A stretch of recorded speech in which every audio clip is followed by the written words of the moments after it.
Hello everyone, आप सबों का स्वागत है ज्ञान जंक्शन चैनल पे।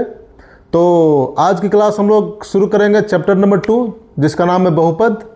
तो इस क्लास में हम लोग बहुपद का जितना भी इम्पोर्टेंट पॉइंट्स है उससे रिलेटेड जो भी जानकारी है उसका हम लोग बारीकी से अध्ययन करेंगे और उसके बाद हम लोग एनसीईआरटी बुक का क्वेश्चन आंसर को भी करेंगे। ठीक है, तो चलिए शुरू करते हैं बहुपद चैप्टर को।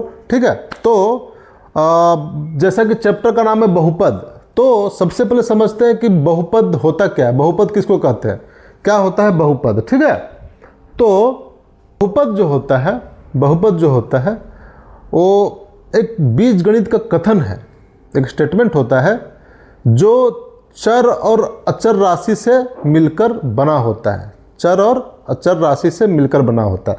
अब इसमें आ गया कि ये चर और अचर राशि से मिलकर बना होता है, चर और अचर, ये दो चीज़ आ गया। तो हम लोग पहले से भी जानते होंगे कि चर और अचर किसको कहते हैं। चर किसको, वो वेरिएबल होता है, चर जो होता है वो वेरिएबल होता है, मतलब जिस राशि का मान बदलते रहता है, जिस राशि का मान बदलते रहता है। इसका मतलब जैसे x, y, z कुछ भी रख दिए तो उसका मान कुछ भी हो सकता है, मतलब राशि का मान बदलता रहता है तो उसको हम लोग बोलते हैं चर राशि। ठीक है, और अचर राशि होता है जिसको फिक्स बोलते हैं, फिक्स्ड होता है, कांस्टेंट भी कह सकते हैं। ठीक है, कांस्टेंट होता है जैसे कि 1, 2, 4, ये सब फिक्स नंबर होता है तो उसको बोलते हैं अचर राशि। ठीक है, तो चर और अचर समझ गए। ठीक है, अब समझते हैं कि बहुपद जो होता है वो चूंकि चर और अचर राशि से मिलकर बना होता है और आपस में जो जुड़ा होता है, आपस में जो संयोजित होता है वो प्लस और माइनस साइन से होता है। जैसे कि मान लीजिए x है तो x प्लस वन एक बहुपद है, क्योंकि ये देखिए दोनों आपस में जुड़ा हुआ है, x और 1 ये चर है, ये अचर है। ठीक है, तो इस टाइप का और भी हो सकता है, x square minus 2x plus 4, ये भी एक बहुपद है। ठीक है, तो इस तरह से ढेर सारा एग्जाम्पल हम लोग आगे भी देखेंगे। तो अब क्या है कि अब इसमें एक चीज़ और गौर करने वाली बात है कि जो बहुपद होता है उसका जो घात होता है, उसका जो घात यानी जो पावर दिया हुआ है, चर राशि पे जो घात होता है, जैसे x का पावर 2 है और यहाँ x का पावर 1 है, जब जहाँ कुछ में 1 है, वो हमेशा जो होता है वो पूर्ण संख्या होता है, हमेशा जो होता है वो पूर्ण संख्या होता है, यानी कि होल नंबर होता है, यानी कि वो 0, 1, 2, 3, 4 इस टाइप से कुछ हो सकता है, वो नेगेटिव नहीं हो सकता है, अपना फ्रैक्शन हो सकता है। तो जब अगर घात जो है, चर संख्या का घात अगर पूर्ण संख्या रहेगा तभी वो बहुपद कहलाएगा, तभी वो पॉलिनोमियल्स कहलाएगा। अगर ऐसा नहीं हुआ तो वो बहुपद नहीं कहलाएगा, वो कहलाएगा बीजीय व्यंजक। क्या कहलाएगा? बीजीय व्यंजक, जिसको हम लोग बोलते हैं अलजेब्रिक एक्सप्रेशन इंग्लिश में। ठीक है ना, तो अगर मान लीजिए x का पावर -1 प्लस 2 है, तब ये चूंकि -1 जो है वो पूर्ण संख्या तो है नहीं, तो ये पूर्ण संख्या नहीं, तो ये हमारा बहुपद नहीं होगा, ये हो जाएगा हमारा बीजीय व्यंजक, इसको बोलेंगे बीजीय व्यंजक।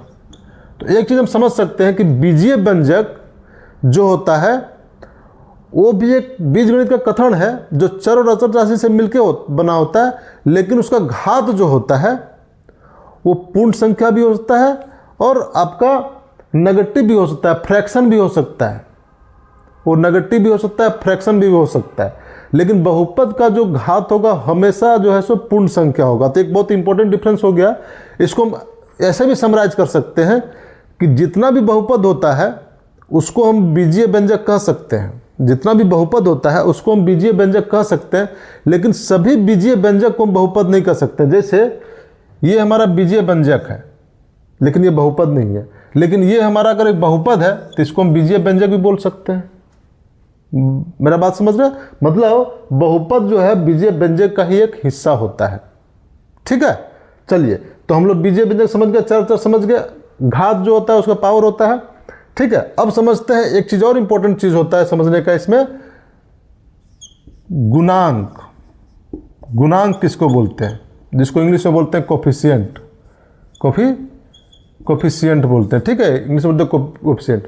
तो जो चर राशि के पहले जो गुना में होता है, जैसे इसके गुना में 1 है, इसके ये x हमारा चर राशि, इसके गुना में -2 है, तो इसको बोलेंगे गुणांक, मतलब जिसके साथ जो गुना होता है चर राशि के साथ उसको बोलते हैं गुणांक।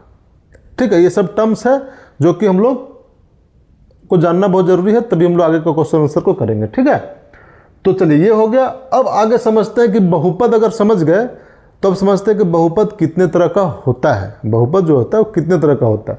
तो बहुपद जो होता है उसका अलग अलग प्रकार होता है। जैसे क्या होता है, एक बहुपद का प्रकार होगा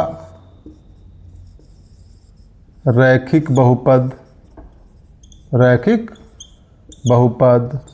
दूसरा होगा द्विघात बहुपद। तीसरा होगा त्रिघात बहुपद।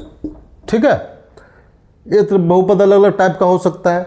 अब समझते हैं कि रैखिक बहुपद किसको बोलेंगे, जिसका मैक्सिमम घात जो होगा चर संख्या का, चर राशि का जो मैक्सिमम घात होगा वो 1 होगा। जैसे x + 4, इसमें चर राशि ये है, इसका मैक्सिमम घात कितना 1 है, मैक्सिमम घात 1 है। तो ऐसा अगर बहुपद रहेगा, ऐसा पॉलिनोमियल रहेगा, उसको हम लोग बोलेंगे रैखिक बहुपद बोलेंगे। ठीक है, द्विघात, उसी तरह द्विघात बहुपद उसको बोलेंगे जिसका मैक्सिमम घात जो होगा वो 2 होगा, मैक्सिमम घात 2 होगा। जैसे x² + 4x + 9। देखिए इसमें x का पावर घात यहाँ 1 है, यहाँ 2 है, तो मैक्सिमम घात कितना है 2 है।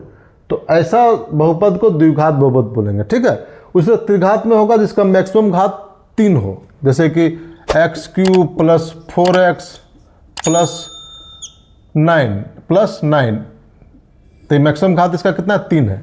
तो इस तरह समझ गए। तभी हम लोग को जो पढ़ना है बेसिकली त्रिघात बहुपद नहीं पढ़ना है, तो हम लोग इसमें त्रिघात पे नहीं जाएंगे, हम लोग द्विघात बहुपद पे, इस सिलेबस में हम लोग को द्विघात बहुपद को पढ़ना है, तो हम लोग इसी को आगे करते हैं। ठीक है, इसी को क्या प्रकार हो सकता है रैखिक, ये हो गया बहुपद का एक बोलता है एक पदी बहुपद, द्विपदी बहुपद, त्रिपदी बहुपद, मतलब एक पदी बहुपद। एक पदी से क्या हो गया, जिसका एक पद होता है, एक पदी बहुपद, द्विपदी बहुपद, त्रिपदी बहुपद, मतलब एक पद हो, जैसे एक पद हो या तो चर या चर होगा, एक पद होगा। जैसे मान लिए x² एक पद है, x² + 2, देखिए 2 पद है, x + x² + 4x + 2 3 पद है, एक पद 2 पद 3 पद है, यहाँ एक पद 2 पद है। मतलब ये जो प्लस है इन दोनों को अलग कर रहा है, एक पद 2 पद है, एक ही पद है। तो इस तरह से एक पद 2 पद 3 पद, इस तरह से भी हम लोग उसको क्लासीफाई कर सकते हैं। ठीक है, तो हम लोग बहुपद समझ गए, बहुपद का प्रकार समझ गए। अब हम लोग आते हैं क्वेश्चन आंसर सेशन पे कि इसमें क्या क्या कॉन्सेप्ट दिया है। तो क्वेश्चन एक्सरसाइज 2.1 को देखते हैं। ठीक है,